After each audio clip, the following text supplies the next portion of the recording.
Mr. Shakib Khan have a really, he worked very hard. He focused on every bit of the story. He focused on his time, and he focused who he talked to. He focused where he is going to execute his next talent. So I believe, Mr. Shakib Khan, যত বলবো তত কম।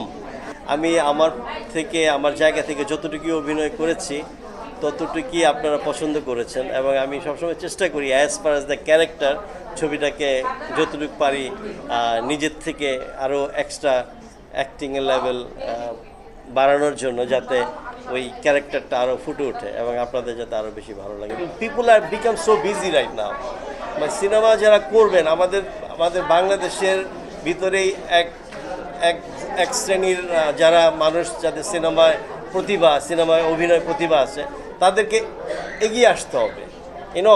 মানে ফোনের ওই সাইডে you can complain, but আপনাকে এই সাইডে আসতে হবে এবং এইটাতে পার্টিসিপেট করতে হবে। আরেকটা ব্যাপার হচ্ছে, সবাই কোর্শনে পার্টিসিপেট করতেছে, কেউ মেকিংয়ে পার্টিসিপেট করতেছে না। সিনেমার পরিমাণ অনেক কমে গেছে। সো ইনশাল্লাহ নেক্সট আপকামিং মুভিতে if Mr. Khan Saheb, which has been Shakib Khan, and all other hero or all other directors, if they think or if they want, তারা যদি চায়, অবশ্যই I'm available to work in the next movies. But আমার একটা সিনেমার কাজ চলছে, ছবির নাম হচ্ছে virus, and that movie about the society, that movie about আজকে কি হচ্ছে, that movie about মানুষের দৈনন্দিন জীবনের মাঝখানে, যান্ত্রিকতার মাঝখান দিয়েও মানুষ কীভাবে তার মূল্যবান সময়কে তার পরিবারের জন্য ডিভোট করছে। এই ছবিতে দেন অনেক fake and real stuff gonna come out of this movie.